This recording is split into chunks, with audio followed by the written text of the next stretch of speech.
हे मुनिवर नमोस्तु, हे गुरुवर नमोस्तु, हे मुनिवर नमोस्तु। आइए गुरुवर के आशीर्वाद से हम और आप सायंकालीन संघ का समाधान का कार्यक्रम प्रारंभ करें। प्रथम संघ का लेके आ रही हैं श्रीमती नेहा जी पूजा, क्षमा करना, श्रीमती नेहा जी पूना। उसके बाद तैयार रहेंगे निरंजन जी अजमेरा शागानेर जयपुर। नमोस्तु गुरुवर। गुरुवर मेरा प्रश्न यह है कि एक बहू जो होती है उसका कर्तव्य और जिम्मेदारी होती है कि उसके ससुराल और सास ससुर की सेवा करना, तो उसी प्रकार एक विवाहिता बेटी जो होती है उसके क्या कर्तव्य और जिम्मेदारियां होती हैं उनके माता पिता के प्रति? आज से 2 दिन पहले इस पर उत्तर विस्तार से दिया है ना, आशीर्वाद, उसे सुन लेना। अगला श्रीमान निरंजन जी अजमेरा शागानेर जयपुर। उसके बाद तैयार रहेंगी कुमारी नित्या जी जैन मंझोली। नमोस्तु गुरुवर।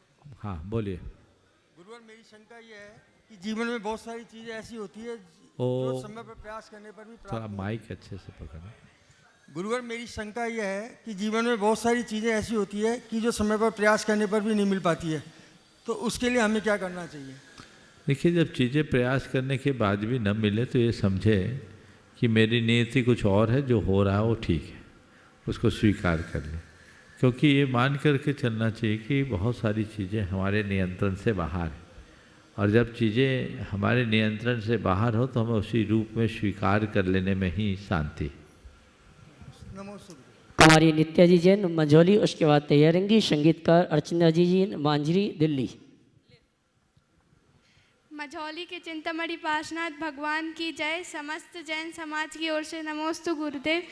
महाराज जी, मेरा प्रश्न यह है कि मेरे दादाजी का दिया हुआ दान मैं लेकर आई हूँ, तो मुझे उसके पुण्य का कुछ हिस्सा मिलेगा क्या गुरुदेव? दादाजी को तुम लेकर आई हो? नहीं, उनका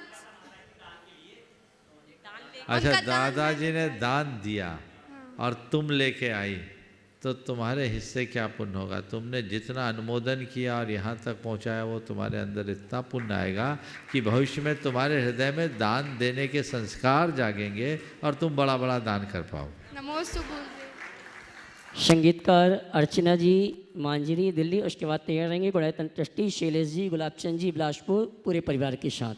नमोस्तु गुरुदेव। मेरी शंका ये है कि जो अदर समाज के लोग होते हैं वो प्रायः भगवान के जन्मोत्सव आदि जो भी धार्मिक गतिविधियां करते हैं बड़े ही उत्सव से भंडारा आदि करवा के सर्व जाति सबको वितरित करवाते हैं, तो क्या हम लोग भी नहीं ऐसा कर सकते? भगवान महावीर स्वामी या जो भी भगवान का जन्मोत्सव आदि मनाएं तो भंडारा आदि करके सबको वितरित करें बिना किसी भेदभाव के, तो इससे करते ही है। जैन समाज कई जगह करते हैं, भोजन कराना, अस्पतालों में देना और देना, वस्त्र आदि देना, ये तो खुशी के मौके हैं। अरे घर में किसी का जन्म होता है तो लोग उत्सव मनाते हैं, तो तीर्थंकर परमात्मा के जन्म में उत्सव मनाना जितना उल्लास के साथ मना सको मना सको। नमस्ते गुरुदेव। नमस्ते। गुड़ायतन ट्रस्टी श्रीमान शैलेश जी गुलाबचंद जी बिलासपुर पूरे परिवार के साथ। उसके बाद तैयार रहेंगे श्रीमान महेंद्र जी जोरहाट आश्रम। नमोस्तु महाराज श्री। नमोस्तु नमोस्तु नमोस्तु। महाराज जी, मैं ये पूछना चाहती हूँ कि बच्चा जैसे अपना धर्म में आगे बढ़ रहा है तो हम उनका साथ कैसे दें, उनको आगे कैसे बढ़ाएं? क्योंकि जो अभी समय चल रहा है उसमें बच्चों को पढ़ाई लिखाई बाहर निकलना है। तो देखो, मैं तो ये कह रहा हूँ उस माँ बाप को बहुत हर्षित होना चाहिए जिनका बच्चा धर्म में आगे बढ़ रहा है, क्योंकि आजकल ज़्यादातर तो बच्चे पाप, बुराई और वैष्णव में लिप्त हो रहे हैं। तो तुम्हें, अगर तुम अपने बच्चों के संदर्भ में कह रहे हो और तुम्हारे बच्चों के साथ ऐसा है तो तुम्हें तो हर्षित होना चाहिए और भगवान का अपने ऊपर बहुत बड़ा आशीर्वाद, गुरुओं की कृपा माननी चाहिए कि मेरा बहुत प्रबल पुण्य है कि मेरा बेटा अच्छे लाइन पे जा रहा है। नमोस्तु महाराज। समझ गए? अगर कोई व्यभिचारी हो जाए, व्यसनी हो जाए, शराबी जुआरी बन जाए तो फिर क्या करोगे? जी महाराज जी। ठीक है ना, लेकिन सोच लोगों की उल्टी हो गई। बच्चा धर्म करने लगे तो लोग चिंतित हो जाते हैं। एक बार एक सज्जन मेरे पास अक्सर आते थे, एक दिन काफ़ी लेट आए। मैंने पूछा क्या बात है, आज इतने लेट क्यों आए? बोले महाराज नई जनरेशन का प्रभाव है। हमने कहा न्यू जनरेशन का क्या प्रभाव हो गया? बोले महाराज बेटे के कारण लेट हो गए। मैंने पूछा क्या बेटा आना नहीं चाहता था? बोले नहीं महाराज, वो आने की जिद कर रहा था, आने की जिद कर रहा था। तो आने की जिद कर रहा था, तुम्हें विलम्ब क्यों हुआ? बोले महाराज 2 दिन पहले वो आपका प्रवचन सुन लिया, तब से कहता है महाराज का प्रवचन बहुत बढ़िया, मुझे रोज जाना है। और जब वो आने की जिद करने लगा तो मेरी धर्मपत्नी ने कहा महाराज जोरदार है, कहीं चक्कर में न पड़ जाए, इसलिए न ले जा। महाराज जोरदार है, महाराज के प्रवचन जोरदार है, कहीं महाराज के चक्कर में न पड़ जाए, इसलिए इसको दूर ही रखो। ऐसे मोही जीव अपने स्वार्थ में सबके हितों को बर्बाद कर देते हैं। सोच बदलनी चाहिए। एक धर्मनिष्ठ व्यक्ति हर किसी को धर्म के मार्ग में लगता देखकर हर्षित होता है, और जब अपने और अपने परिवार के देखते तो उसके हर्ष का पारावार नहीं होता, और धर्म विमुख होते हैं तो उसका हृदय बहुत दुखता है। तो एक अच्छी माँ की यही पहचान है कि बच्चों को धर्म में आगे बढ़ता देखकर हर्षित हो कि मेरे संस्कार सार्थक हो रहे हैं और मेरा बच्चा आगे बढ़ रहा है। उसके दादाजी के संस्कार महाराज बहुत सुंदर। नमोस्तु महाराज श्री। श्रीमान महेंद्र जी जोरहाट आश्रम, उसके बाद तैयारेंगी श्रीमती विनीता जी अजमेरा जयपुर। गुरुवर को मेरा नमस्तु नमोस्तु नमोस्तु। गुरुवर, मेरा छोटा भाई 2 साल पहले अपना बढ़िया घर बना के पहले बार घर में प्रवेश करके रह रहा था। 1 साल पहले उसको स्पाइन पेन होने से दोनों पैर का सेंस चला गया। तो डॉक्टर को दिखाया तो डॉक्टर बोला ऑपरेशन करना पड़ेगा। उसका ऑपरेशन करवा दिया। उसको दिल्ली में सब बड़े बड़े डॉक्टर को दिखा दिया, लेकिन आज तक उसको दोनों पैर में सेंस नहीं आया। अब वो बोलता है, गुरु आचार्य जी से सुना है स्थान का दोष नहीं होता है। वो बोलता है हमारा घर खराब है क्या, हम कौन सा पाप किया है, हमारा वापस सेंस आएगा नहीं आएगा। इसके लिए गुरुवर इसका क्या उपाय है, कुछ उसको कैसे शांत? ये निश्चित ही पीड़ादायी बात है कि शरीर सेंसलेस, शरीर का आधा हिस्सा, पैर अगर सेंसलेस हो गए तो लगभग आधा हिस्सा काम नहीं कर रहा होगा, वो अपंग हो गए। लेकिन मैं उनसे ये कहना चाहूँगा, कर्म के आगे किसी की नहीं चलती। आपको बीमारी हुई, आपने इलाज किया, ऑपरेशन भी करा लिया, लेकिन उसके बाद ऐसा नहीं हुआ तो इसको स्वीकारो और इसको लेकर सकारात्मक सोचो कि पैर सेंसलेस हुआ है, दिमाग तो सेंसवान है। पाँव से अपंग हूँ पर बुद्धि से मैं सब कुछ कर सकता हूँ, अपना धर्म ध्यान कर सकता हूँ, बड़े बड़े कार्य कर सकता हूँ। तो अपने इस पैर की लाचारी को जीवन की लाचारी मत मानो, अपने मनोबल को ऊंचा उठाओ और उस ऊंचे मनोबल के आधार पर जितना उत्तम कर्म कर सके। श्रीमती विनीता जी अजमेरा जयपुर, उसके बाद तैयारेंगी श्रीमती प्रेमलता जी चूड़ीवाल जयपुर। नमोस्तु गुरुदेव। महाराज श्री, मैं ये जानना चाहती हूँ कि कोई ऐसी एक छोटी सी विधि हो जिससे हम हमारे जीवन से निराशा, भय और चिंता जल्द से जल्द निकाल सकें, वो हमारे जीवन में नहीं रहे। तो ऐसी कोई विधि हो। निराशा, भय और चिंता से बचने का एक छोटा सा मंत्र है। जी महाराज जी, बिल्कुल।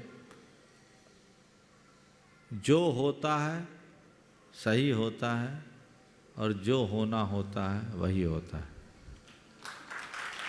क्या कर लो? जो होता है सही होता है और जो होना होता है वही होता है। इस सूत्र को आत्मसात कर लो, न डर होगा, न चिंता होगी, न किसी प्रकार की निराशा मन में हावी होगी। नमोस्तु गुरुदेव। श्रीमती प्रेमलता जी चूड़ीवाल परिवार जयपुर, उसके बाद तैयारेंगे डॉक्टर प्रदुम जी दिल्ली वास्तुविद। नमोस्तु महाराज श्री जी, नमोस्तु नमोस्तु। महाराज जी, मेरा प्रश्न है कि हम श्रावकों को अधिक से अधिक पुण्य संचय करने के लिए अपने जीवन में क्या करना चाहिए जिसके कारण हम अपना अनमोल जीवन सफल बना सके। नमोस्तु महाराज। श्रावकों को पुण्य संचय करने के 4 उपाय बताएं। आचार्य जिनसेन ने आदि पुराण में लिखा है, पुण्यम जिनेन्द्र परिपूजन साध्य माध्यम, पुण्यम सुपात्रगत दान समुत्थमन्नत, पुण्यम व्रतानुचरणा दुपवास योगा, पुण्यार्थिना सतत पुण्य समाज नियम। पहला पुण्य भगवान की पूजा से, दूसरा पुण्य पात्र के दान से, तीसरा पुण्य व्रतों के पालन से, और चौथा पुण्य उपवास के योग से। तो दान, पूजा, शील और उपवास ये श्रावकों के 4 धर्म हैं। इन धर्मों का पालन करें। ये पुण्यवर्धक क्रियाएं हैं, ये पुण्यवर्धनी क्रिया है।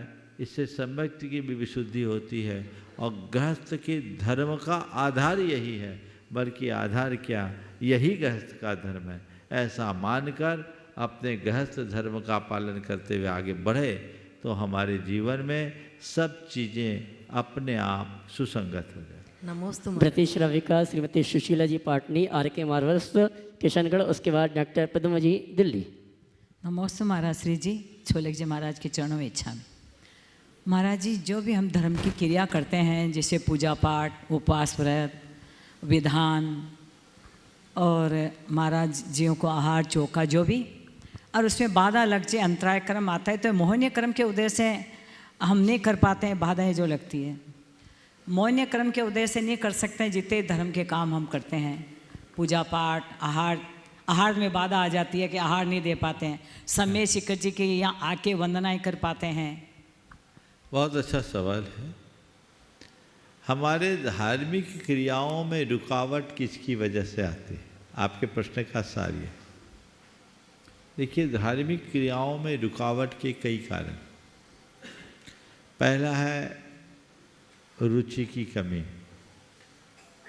दूसरा है सामग्री की कमी, तीसरा है सत्व की कमी, और चौथा है संयोग की कमी। श्रद्धा, सामग्री, सत्व और संयोग, चारों चीजें जब मिलती है तब हम धर्म ध्यान कर पाते। श्रद्धा हमारे अंदर की परिणति है। ये श्रद्धा हमारी तब जगती है जब हमारा मोहनी कर्म शांत होता है। मोहनी कर्म हमारी श्रद्धा को हिला के रख देता है। अगर दर्शन मोहनी है तो बिल्कुल ही नहीं करने देता, और चारित्र मोहनी कर्म हमें राग रंग में उलझा करके हमारी रुचि को बदल देता है। सामग्री की उपलब्धि साता के उदय से होती है। जिनके लिए साता का जितना प्रबल उदय होता है, और खासकर उसके साथ लाभांतराय आदि कर्मों का, दानांतराय आदि कर्मों का क्षयोपशम होता है, उसके लिए धर्म के अनुकूल सामग्री मिलती है। सामग्री नहीं मिलेगी तो चाह करके भी नहीं कर पाओगे। फिर सामग्री के साथ सत्य पुण्य कर्म की वृद्धि से बढ़ता है। कर्म सिद्धांत की भाषा में कहें तो वीर्यांतराय कर्म और शाता वेदनी का प्रबल अच्छा अनुकूल, वीर्यांतराय कर्म का क्षयोपशम और शाता वेदनी का प्रशस्त उदय जब हो तो सत्व आएगा। सब कुछ है, अब शरीर में ही जान नहीं है तो क्या करें।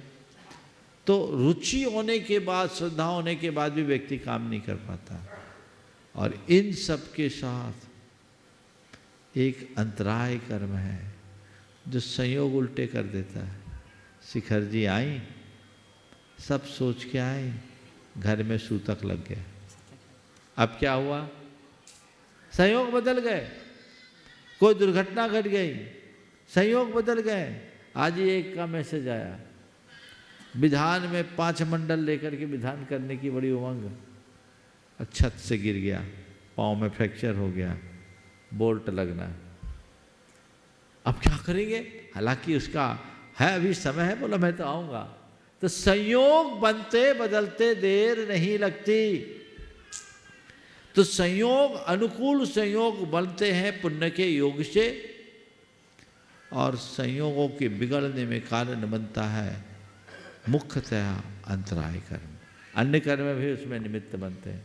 तो ये सारी चीज़ें जब जुड़ती है तब काम होता है। इसलिए जिनको धर्म करने का मौका मिल रहा है उन्हें चाहिए कि हर पल ये सोचे कि इस धरती के सबसे पुण्यशाली भाग्यशाली व्यक्तियों में मैं हूँ, क्योंकि मैं सब कुछ संपन्न कर पा रहा हूँ। उनको देखो जो चाह करके भी नहीं कर पा रहे हैं, जिनके पास सामग्री का अभाव है, जिनके पास सत्य का अभाव है, जिनके पास संयोग का अभाव है। और बहुत से ऐसे भी हैं जिनके पास संयोग भी अनुकूल है, सत्य भी है, सामग्री भी है, पर कर्म फूटों का श्रद्धा ही नहीं है। कर्म फूटा ही कहूंगा इनको, श्रद्धा ही नहीं है।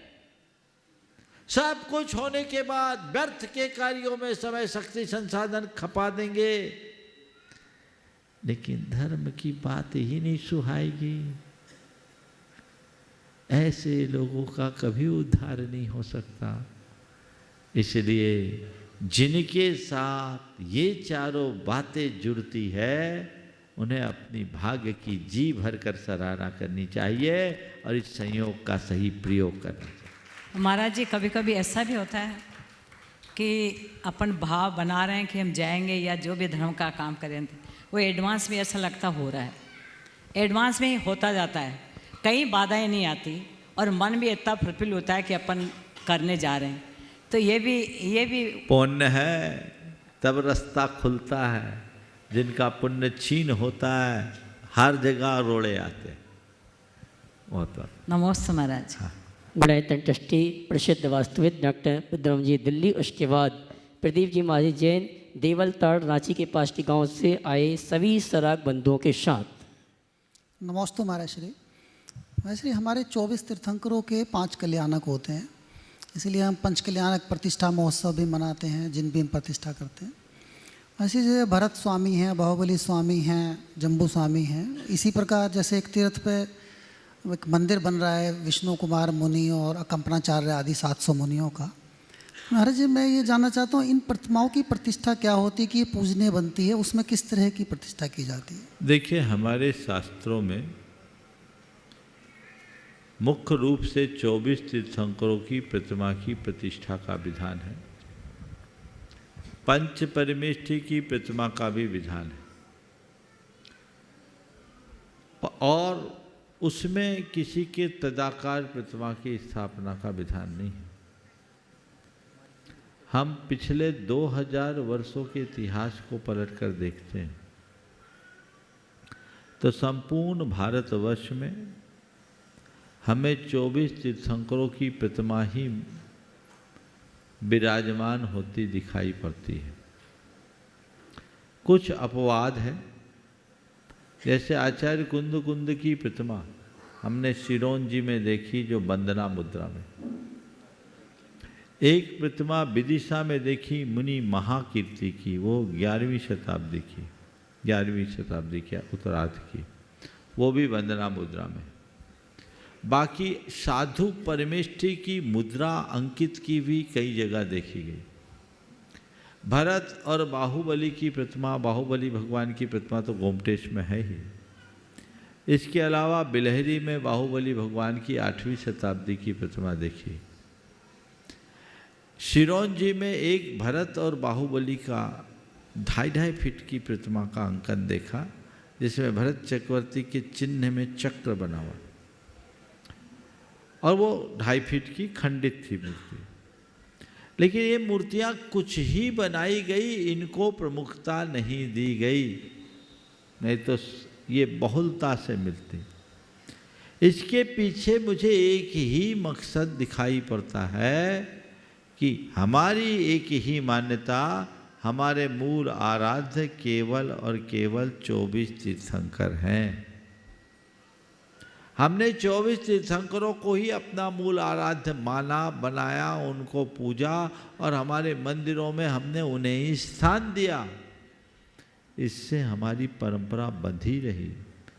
वर्तमान में अनेक प्रतिमाएं प्रतिष्ठापित की जाने लगी, यद्यपि वो सब बीतराग मुद्रा में, लेकिन मुझे इसमें एक खतरा दिखाई पड़ता है। खतरा ये कि आने वाली पीढ़ियां फिर सोचेगी हम किसकी प्रतिमा पूजें। मांगी तुंगी में हनुमान जी की प्रतिमा है, रामचंद्र जी की प्रतिमा भी है शायद, वो भी बहुत ज़्यादा पुरानी नहीं है। हाँ, ज़्यादा पुरानी। पालीताना में भी भीम अर्जुन की खड़गासन प्रतिमा। तो ये सब है, लेकिन इनको बहुत प्रमुखता से नहीं बनाया गया। अगर ऐसी बनाई जाने लगेगी तो हमारी पीढ़ियां दिग्भ्रमित हो जाएगी। हम किनको पूजें? ये बड़ा नुकसान होगा। इसलिए इनको प्रोत्साहित नहीं किया जाना चाहिए। अब गणधरों की प्रतिमाएं आने लगी, फिर आपके जाकर आपने जैसे कहा कंपलाचार्य आदि 700 मुनियों की प्रतिमा स्थापित। ये नया नया इनोवेशन मेरे विचार से हमारी संस्कृति के लिए अनुकूल नहीं है। डॉक्टर बलदेव उपाध्याय प्राच्य विद्या के विशारद हुए हैं, बड़े विद्वान हुए। उनकी एक कृति है धर्म शास्त्रों का इतिहास, 5-6 भागों में, मैंने बहुत पहले पढ़ा था। उसमें उन्होंने एक बात कही कि जैन परंपरा अभी तक इसीलिए बंधी रही कि उन्होंने अपने मूल आराध्य के रूप में केवल 24 तीर्थंकरों को ही मान्य किया, और वैदिक परंपरा इसलिए भटकी क्योंकि उन्होंने बहुदेवतावाद को स्वीकार कर लिया, और बढ़ते हुए बहुदेवतावाद ने वैदिक परंपरा को छिन्न भिन्न कर दिया। उसमें ने एक बात और लिखी कि इसी बहुदेवतावाद के बढ़ते प्रसार को, प्रभाव को से समाज को बचाने के लिए ही जैनियों ने एक काम किया कि तीर्थंकर प्रतिमा के नीचे यक्ष यक्षिनी की कल्पना करके उन्हें वंदना मुद्रा में अंकित करना शुरू कर दिया, ताकि लोगों को पता लग सके कि मनुष्य का स्थान देवताओं से भी ऊंचा है। इस आशय की बात उन्होंने वहाँ लिखी। तो कुल मिलाकर इन बातों पर गंभीरता से विचार होना चाहिए और इस तरह की प्रवृत्तियों को प्रोत्साहित करने से बचना चाहिए। नमोस्तु महाराज। श्रीमान प्रदीप जी महाराज जैन देवल ताड़ रांची के पास के गांव से आए समस्त सराग बंधुओं के साथ सभी एक साथ खड़े हो जाएं, एक प्रश्न के लिए, और उसके बाद तैयार रहेंगे गुणायतन के कोषाध्यक्ष श्रीमान श्री अनिल जैन साहब। गुरुदेव के श्री चरणों में नमस्तु नमस्तु नमस्तु। हम जैन समाज को अपने बच्चों की परवरिश कैसी करनी चाहिए जिससे उनके जीवन में अर्थ, धर्म, नैतिकता, बड़ों के लिए सम्मान, छोटों के लिए प्यार, स्नेह, धर्म से बेजोड़ जुड़ाव और जैन समाज का सम्मान रोशन करे तथा अपने बच्चे सपरिवार अहिंसामय विश्व धर्म की पथ पर चले। महाराज श्री से ही कुछ सुझाव चाहते हैं। एक बार जोरदार अभिनंदन कर दिए इन सभी सराग बंधुओं का। ये सभी आज आप देख रहे हैं लगभग 80 लोग देवल ताड़ नामक स्थान से आए हैं, जहां सराग जैन बंधुओं के 50 परिवार निवास करते हैं। और इनके यहाँ एक भव्य जिन मंदिर है, अत्यंत प्राचीन अतिशयकारी मंदिर। और ये लोग जैन धर्म, मूलतः जैन तो है ही, जैन धर्म का बहुत अच्छे से पालन भी कर रहे हैं। आज गुणायतन के प्रयासों से ये सब यहाँ आए हैं। निश्चित मैं सभी को आशीर्वाद देता हूँ कि वे अपने संस्कारों को और निखारने का प्रयत्न करें। प्रदीप भाई, आपने जो सवाल किया कि हम अपने सराग भाइयों को जैन संस्कारों से कैसे जोड़ें, मैं ये कहता हूँ कि इनके लिए हमें जैन धर्म के मूलभूत सिद्धांतों का ज्ञान कराना चाहिए। पाठशालाएं शायद आपके यहाँ चलती है, चलती कि नहीं चलती? चलती। पाठशालाओं से इनको जोड़ना चाहिए। इन सबको प्रामाणिक पाठशाला से भी जोड़ लेंगे, उसको जोड़ने का उपक्रम बनाएंगे तो ये बच्चे और अच्छे से समझ पाएंगे। और आप लोग घर बैठे जो इस तरह के कार्यक्रम चलते हैं इनसे जुड़ जाए तो आपको बहुत सारी बातों की जानकारी तो अपने आप मिलने लगेगी। एक बात सदैव ध्यान में रखना है कि गुरुजनों का समागम पाते ही हमारी बैटरी फुल चार्ज हो जाती है। समझ गए? जी। समय समय पर समेत शिखर आते रहो, गुरुओं के दर्शन करने जाते रहो। ऐसे ही समूह में आते हुए तो लोगों का हृदय प्रफुल्लित होगा, आनंद से भरेगा। और आप लोगों को ये सोचना चाहिए कि हम बड़े भाग्यशाली हैं कि हमें ऐसे कुल में जन्म लेने का सौभाग्य मिला जहाँ पीढ़ियों से अहिंसा और शाकाहार की परिपाटी है, जहाँ जैन धर्म के संस्कार अनुगुंजित होते हैं, जहाँ पंच परमेष्टि की आराधना की जाती है, जहाँ 24 तीर्थंकरों की वंदना की जाती है, जहाँ नमोकार मंत्र जपा जाता है, तो हम उसको सार्थक करें और अपने जीवन को सफल बनाएं। श्रीमान एनएल साहब को एक सवाल और। हाँ, नमोस्तु महाराज जी। महाराज जी कल सभी वंदना करेंगे, सभी को आशीर्वाद देंगे। हाँ, बहुत बहुत आशीर्वाद करिए। महाराज श्री नमोस्तु। हाँ, मेरा संकल्प है, जैसे हम लोग गुणायतन ट्रस्टी की तरफ से और आपके असीम आशीर्वाद से हम लोग समेत शिखर यात्रा प्रारंभ किए हैं, आपके आशीर्वाद से, प्रेरणा से और गुणायतन ट्रस्टी के सहयोग से। लेकिन इसमें हम लोगों का कोई अर्थ नहीं लग रहा है, लेकिन हम लोग वंदना तो भाव से कर रहे हैं, लेकिन हमारा अर्थ नहीं लग रहा है, तो हमें तो दोष तो नहीं लगेगा इसमें। देखिए, मैं तो ये कहता हूँ तुम लोग वंदना कर लोगे तो जीवन में अर्थ आ जाएगा, इसलिए अर्थ की बात मत समझो, जीवन का अर्थ जगा लो। ये तो किसी के निमित्त से कर रहे हैं क्योंकि तुम लोगों की रुचि बढ़े, ऐसे शायद नहीं आते, लेकिन भगवान से भावना भाव कि प्रभु हम में इतनी सामर्थ्य हो कि हम दूसरे को सहयोग दें, हमें किसी के सहयोग से आने की जरूरत ही ना पड़े।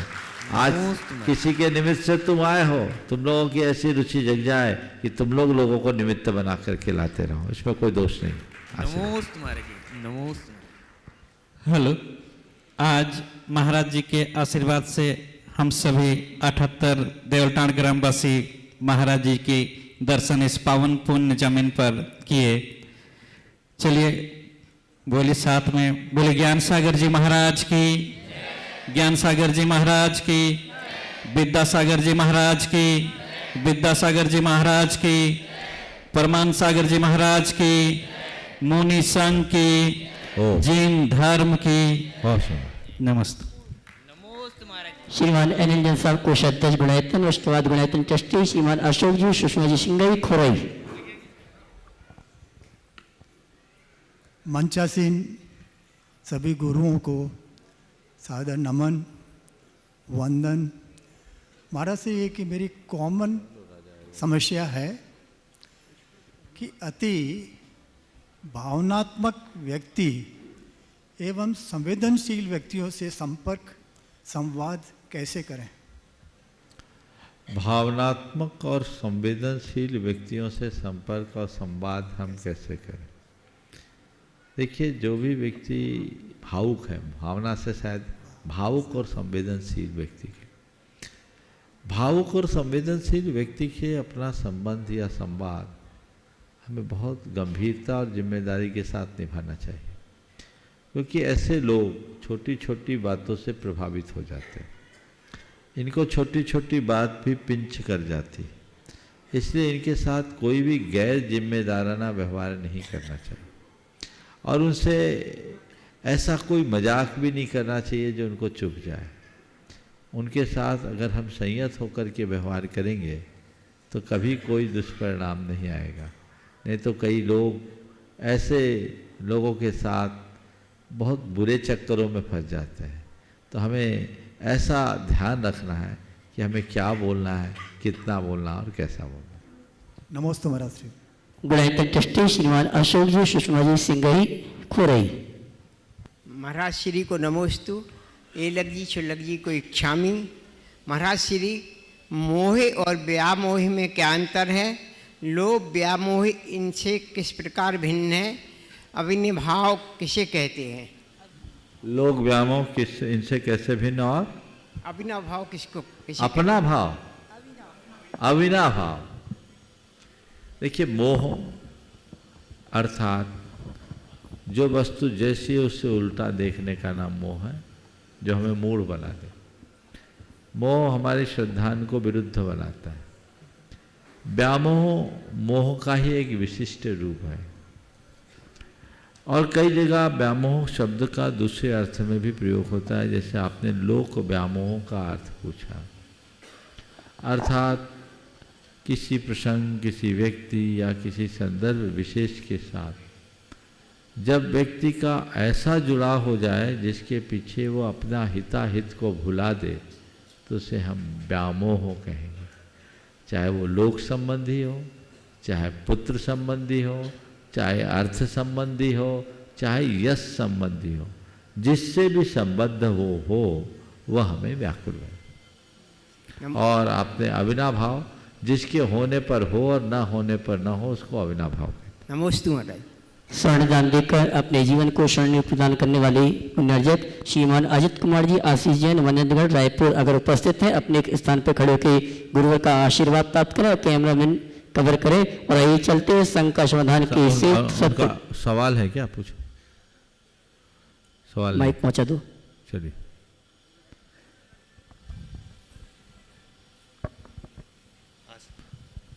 नमोस्तु महाराज श्री, नमोस्तु नमोस्तु महाराज श्री। आजकल समाज की रीढ़ की हड्डी बैंड होती जा रही है। हम अपने बच्चों को, अपनी समाज को इतना मुलायम सोफा दे रहे हैं जिसमें वो घुसते जा रहे हैं। वो स्ट्रेट बैठना नहीं जान रहे, वो हमारे धर्म के और समाज के संस्कारों में खड़े होना नहीं जान रहे। इसके लिए हम क्या प्रयत्न करें? बहुत अच्छा सवाल। देखिए, स्वाभाविक है कि रीढ़ की हड्डी इसीलिए बैंड होती है कि हम दूसरी सुविधाएं देते हैं। मैं इस संदर्भ में इतना ही कहूँगा कि सुविधाओं का प्रयोग कीजिए पर संस्कारों और सरोकारों को सुरक्षित रखते हुए। आज भी जब लोगों की हड्डी बैंड होने लगी तो डॉक्टर उन्हें हिदायत देते हैं और कहते हैं अपनी सीटिंग पोस्चर को ठीक करो, बैठने का तरीका ठीक करो। हो सकता है थोड़ी देर के लिए कष्ट होगा लेकिन इससे लंबे समय तक के लिए आराम होगा। तो ये चीज़ें हमें लोगों को सिखानी चाहिए कि सुविधाएं हमारे जीवन की दुविधा भी बन सकती है। मनुष्य अपने संस्कारों और सरोकारों में जितना मजबूत होगा वो अंदर से उतना ही मजबूत होगा। तो हमें इसके लिए व्यक्ति के हृदय में धार्मिक सांस्कृतिक निष्ठा जगाने की ज़रूरत है। वो निष्ठा जगेगी तब वो संस्कार सरोकार को पाल पाएगा। अन्यथा जो रास्ता आज लोगों ने अपना रखा है वो बड़ी बुरा हाल है। लोग ऊपर से तो अच्छा दिख रहे हैं, अंदर से बेहद कमज़ोर नज़र आ रहे हैं और ये कमज़ोरी उनको कहीं का नहीं रहने दे रहा है। हमें अंदर से मजबूत बनना चाहिए, बाहर से चाहे हम जैसा भी क्यों ना हो। और आज भी लोग हैं जो सब प्रकार की सुविधाओं को होने के बाद भी अपने आप को एकदम साधारण तरीके से एकदम लो प्रोफाइल में रखते हैं, जिसकी चमक और दमक उनके जीवन में भी दिखाई पड़ती है। वो बाहर से लो प्रोफाइल दिखते हैं, अंदर से बहुत स्ट्रांग नज़र आते हैं। हमें इसका ध्यान रखें।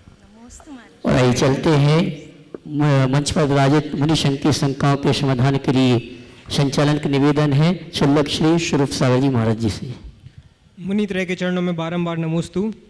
प्रश्नों के लिए सीधे चलते हैं मंचासीन मुनि संघ के चरणों में। और सर्वप्रथम निवेदन है पूज्य शुल्लक श्री समाधार सागर जी महाराज से कि अपने प्रश्न के माध्यम से हमें लाभान्वित करें।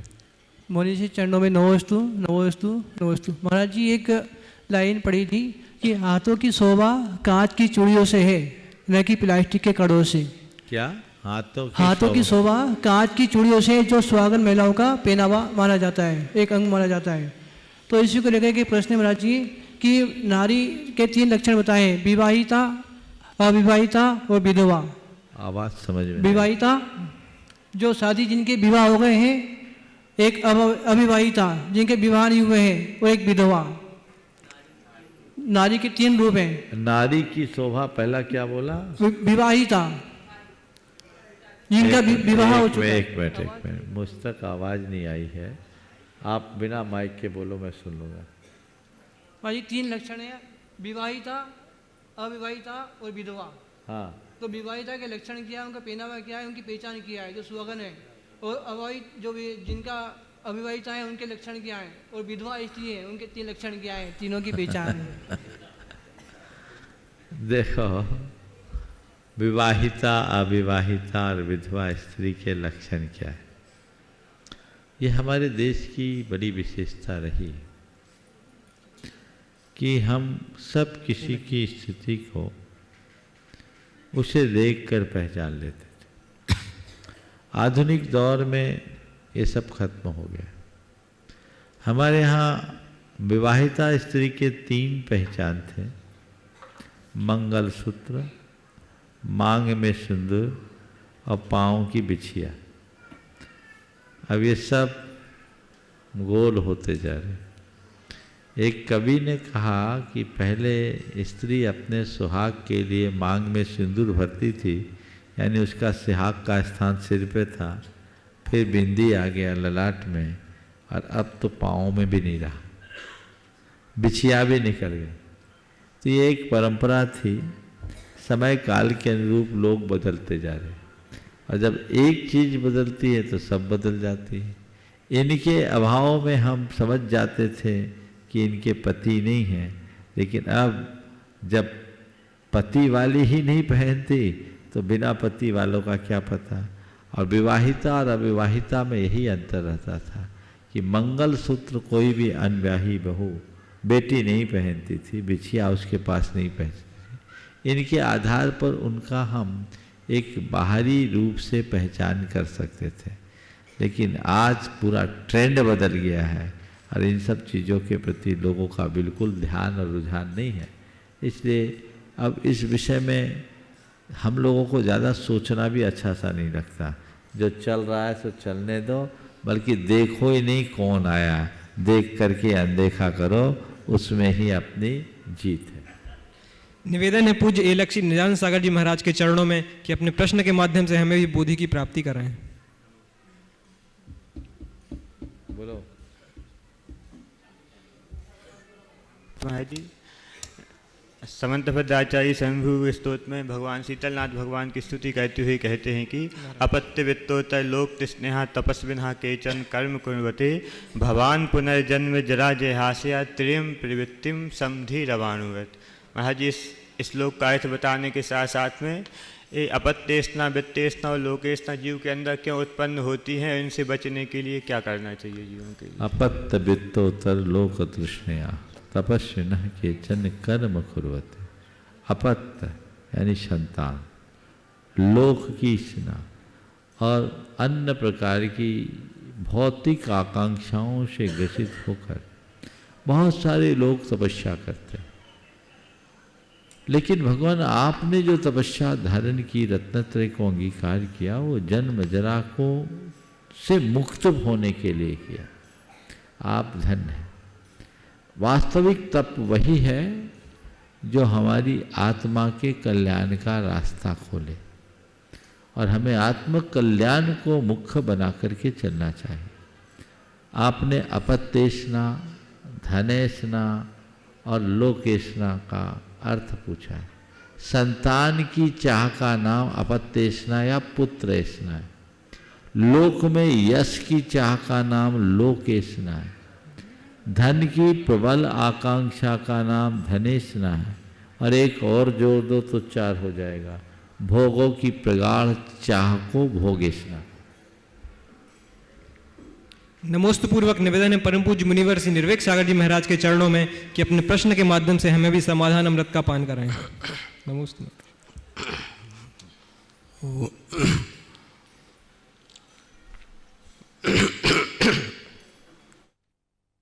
वो नमोस्तु करते हुए जीवन को उन्नत बनाने के लिए अथवा नई दिशा प्रदान करने के लिए कथा कहानियों का बड़ा महत्व बचपन से ही सुनने और समझने में आया है।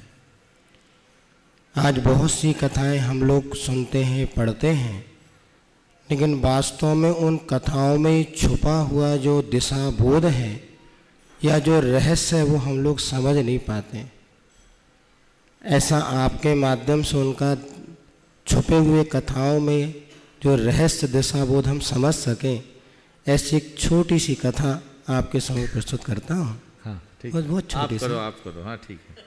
मैंने सोचा मुझसे नहीं, कथा तो हम बताएंगे। बढ़िया, फिर ठीक है। एक नहीं दो चलिए। एक भगवान का भक्त था, वो भगवान की बहुत भक्ति करता था और इसी भावना से भक्ति करता था कि प्रभु मेरी रक्षा करेंगे। लेकिन उसने क्या देखा, भगवान की भक्ति करते करते जो मोदक भगवान के सामने रखा था, वो मोदक को चूहा ले गया। अब चूहा ले गया तो उसको लगा, अरे मैंने सोचा भगवान मेरी रक्षा करेंगे, जो अपने मोदक की रक्षा नहीं कर सके मेरी कैसे रक्षा करेंगे। तो भगवान से ज़्यादा ताकतवर तो चूहा है।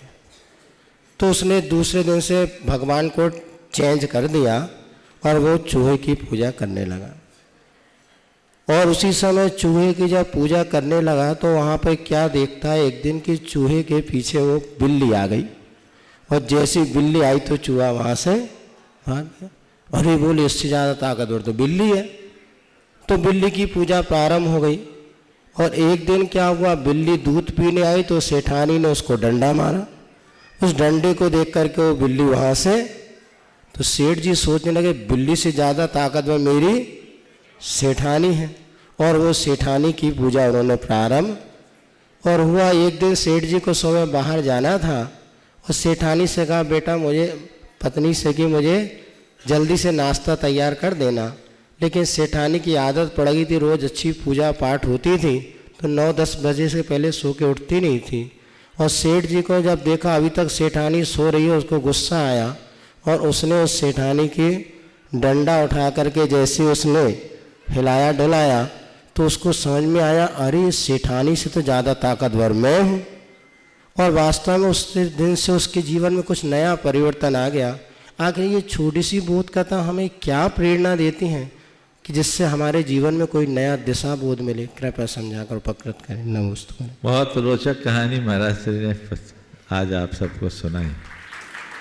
और ये बिल्कुल सही है कि हम जब तक अपने स्वरूप को नहीं पहचानेंगे तब तक जीवन का उत्थान नहीं कर पाएंगे। यथार्थ में देखा जाए तो इस संसार में सबसे ज़्यादा शक्तिशाली यदि कुछ है तो मेरे भीतर का आत्म तत्व है। जिस दिन हम उसे पहचान लेंगे, जान लेंगे, हमारा बेड़ा पार होगा। हमें कथा उपकथाओं के माध्यम से बहुत सारा सार संदेश प्राप्त हो सकता है। यद्यपि एक कहानी जो आपको सुनाई गई ये काल्पनिक हो सकती है, लेकिन इसके कथ्य में कोई संशय नहीं, कथ्य इसका 100% सत्य है। तो हमें हर कथा के कथ्य को समझने की कोशिश करनी चाहिए, उस सत्य से अपने आप को जोड़ने का प्रयत्न करना चाहिए। यदि उस कथ्य को समझकर उस सत्य से हम अपने आप को जोड़ लेते हैं तो तय मान करके चलिए वह हमारे जीवनोद्धार का आधार बनता है और उसी से हमारे जीवन के क्रम का विकास होगा। इसलिए कथाओं में सभी की रुचि होनी चाहिए। और आइए अगली शंका के लिए निवेदन है क्षुल्लक श्री स्वरूप सागर जी महाराज से। नमोस्तु महाराज श्री। महाराज श्री, कई नगरों महानगरों में एक आम समस्या आजकल आने लगी है कि घरों में और फ्लैट में उनके रसोई में सूर्य की रोशनी नहीं पहुंच पाती, जिस कारण कई रात्रि भोजन त्यागी और यहाँ तक कि व्रतियों को भी लाइट का प्रयोग करना पड़ता है और उनका आलोकितमान भोजन नहीं पल पा रहा। तो ऐसे में महाराज जी कुछ यंत्र आजकल उपलब्ध हैं जिनमें सूर्य के प्रकाश को परावर्तित करके और उनको दूसरी जगह पहुँचा दिया जाता है। ये वो चीज़ नहीं है जिसमें सूर्य के प्रकाश से बिजली बनाते हैं और लाइट जलाते हैं। इसमें सूर्य के प्रकाश को ही डक्ट के, मिरर की डक्ट के माध्यम से परावर्तित करके एक स्थान से दूसरे स्थान पर पहुंचा देते हैं। तो महाराज, क्या ऐसे यंत्रों का उपयोग करके हम अपना आलोकितमान भोजन पाल सकते हैं और मुनि उस चौके में आहार कर सकते हैं? देखिए, आपने जो बोला आज तो बहुत अच्छी टेक्नोलॉजी आ गई कि सनलाइट को अंदर घर में पहुंचा सकते हैं। हमने तो प्रयोग किया। प्रयोग क्या हुआ, एक के घर में चौका लगता था, चौके में रोशनी रहती लेकिन एक खिड़की थी, थोड़ी कम रोशनी रहती। 2 बार उसके चौके से लौटना हो गया तो उसने दिमाग लगाया और बाजू की छप्पर में एक आईना लेके बैठ गया और उस आईने से रिफ्लेक्ट करके इतना लाइट दे दिया कि ट्यूबलाइट जल रही। हमने आहार कर लिया। हमसे बोला, महाराज जी ऐसे लाइट में आपने आहार कर लिया? बोले भैया शास्त्र में बोला आलोकित पान भोजन है, सूर्य का प्रकाश है, तुम सीधे लाओ तो और घुमा के लाओ तो वो तो होगा। और उससे धूप भी पहुंचती है, उसमें वही उष्मा होती है। तो यद्यपि घर आप जहाँ भी बनाएं प्राकृतिक प्रकाश और हवा होना चाहिए, लेकिन यदि ऐसी व्यवस्था नहीं है तो लाइट जला करके भोजन करने की अपेक्षा अगर इस तरह की व्यवस्था करें। एक गांव में हम थे, वहाँ लोगों की लंबे लंबे मकान थे, रेल के डब्बे, दुकान, गोदाम, गोदाम, फिर सीढ़ी। तो उस समय जब हम लोग आहार को निकलते थे, उसी समय लाइट की कटौती का टाइम आता था। अब वो एक दो व्यक्ति के यहाँ सब गली पार कर एकदम डार्क जाए कैसे, लौटना पड़ गया। तो एक ने दिमाग लगाया, रोड पर लगाया कांच और रिफ्लेक्शन दे दिया, एकदम झकाझक लाइट। तो ये ऐसा होने में कोई हानि नहीं दिखती, इसलिए इसका उपयोग किया जा सकता है यदि विवेक के साथ करें तो। और आइए चलते हैं अगली शंका के लिए निवेदन करूंगा। भाई किरीट भाष्य है गुरु भक्त मुंबई, उसके बाद तैयार रहेंगे श्रीमान राजगौड़ा जी, बाबा शो शदलगा कोल्हापुर। मंच पर विराजमान सभी मुनि भगवंतों के चरणों में नमोस्तु, सुलग महाराज जी के चरणों में इच्छामि। महाराज जी, आज कल एक बहुत विशेष प्रश्न उठ रहा है कि जितने भी व्हाट्सएप ग्रुप चल रहे हैं, जितने भी व्हाट्सएप ग्रुप चल रहे हैं, उसमें धर्म प्रभावना के लिए ही सारे व्हाट्सएप ग्रुप चलते हैं, लेकिन धर्म प्रभावना की और ये धर्म के तो 10% समाचार आते हैं, बाकी अन्य समाचारों से ही वो व्हाट्सएप ग्रुप चलते हैं। तो उसमें जो जानकारी लेने वाले 10% की 15% लोग होते हैं, वो भी वंचित रह जाते हैं। तो इन लोगों को कैसे रोका जाए और कैसे उनको ये सब चीज़ों से वो किया जाए? देखिए, एक नई प्रजाति बहुत तेजी से विकसित हो रही है। मैं अपनी बात को दोहरा रहा हूँ, हमारी समाज में एक नई प्रजाति बहुत तेजी से विकसित हो रही है। उस प्रजाति का नाम है धुआं उड़ाने वाली प्रजाति। समझ गए? धुआं उड़ाना समझ गए ना? इन लोगों का धंधा हो गया है, वो धुआं उड़ा रहे हैं। उनने एक पोस्ट बनाया और फैला दिया, और प्राय नकारात्मक बातें ऐसे ग्रुपों में ज़्यादा चलती, अच्छी बातें कम, ना के बराबर। तो इनको हतोत्साहित करने का मुझे एक ही उपाय दिखता है कि हम ऐसे लोगों को अपने ग्रुप से अलग करें और ऐसे लोगों के ग्रुप से खुद को अलग कर दें। और ऐसे भी मैं जितने भी क्रिएटिव और उपलब्धियों तक पहुंचने वाले लोगों को देखता हूं, तो व्हाट्सएप वगैरह देखते नहीं, उनको उतना टाइम ही नहीं है, न देखना है न भेजना है। ये जितने ठलवे किस्म के लोग होते हैं, जिनके पास कोई काम नहीं, वो इसी तरह का लिखते रहते हैं। घंटों लिखने में बर्बाद करेंगे, सोचेंगे, अपना समय लगाएंगे, दुश्चिंतन में अपने आप को खपाएंगे और उससे फिर समाज में जहर फैलाएंगे। तो बचिए। पर आप लोग भी तो बड़े गड़बड़ कर देते हैं, बड़ा गड़बड़ करते हैं, बिना पढ़े ही मैसेज फॉरवर्ड कर देते हैं। होता है, कोई भी समाचार बिना समझे फॉरवर्ड नहीं करना चाहिए। देखिए, जिससे समाज में सकारात्मक प्रभाव पड़े उसे ही फैलाइए। जिन बातों का नकारात्मक असर पड़ता है उनसे आप बचिए। और आजकल तो कुछ संवेदनशील मुद्दों को भी लोगों ने सोशल मीडिया में बहस का विषय बनाकर बड़ा गड़बड़ करना शुरू कर दिया। एक बात ध्यान रखना, किसी भी धार्मिक, सामाजिक या सांस्कृतिक समस्या का समाधान सोशल मीडिया में नहीं होने वाला। इसमें क्या होगा? इसमें तो कतिपय लोग हैं, उनमें से ज़्यादातर मस्खरे टाइप के लोग बातों को फैला देते हैं, और तुमने अपनी भड़ास निकाल दी, 4 तरह की बातें कर दी। जमीनी हकीकत से जुड़ो, पहले उसकी वास्तविकताओं को समझो, फिर ये देखो कि उसका समाधान कैसे निकल सकता। उस समाधान निकालने के लिए जो उसके आधिकारिक व्यक्ति, उनसे संपर्क करो। अगर मैं मानता हूं एक सामान्य व्यक्ति के अंदर भी बड़ा चिंतन हो सकता है, तो उस चिंतन के लिए सोशल मीडिया ही आधार नहीं। सही व्यक्ति तक अपनी बातें पहुंचानी चाहिए और केवल उसी तरह का कार्य करना चाहिए जिससे समाज में सकारात्मक परिणाम आए। आज जिस तरीके से बातें फैलाई जाने लगी, उनके काउंटर रिएक्शन ने समाज में और बड़ी समस्याएं खड़ी करनी शुरू कर दी। अगर यही प्रवृत्तियां बनी रही तो आगे आने वाले समय में धर्म असहिष्णुता का बड़ा कठिन दौर सामने आएगा। धार्मिक असहिष्णुता बनेगी, धार्मिक विद्वेष बढ़ेंगे और लोग आपस में उलझ पड़ेंगे। इसलिए इन मामलों पर गंभीरता के साथ विचार करते हुए आगे बढ़ना चाहिए।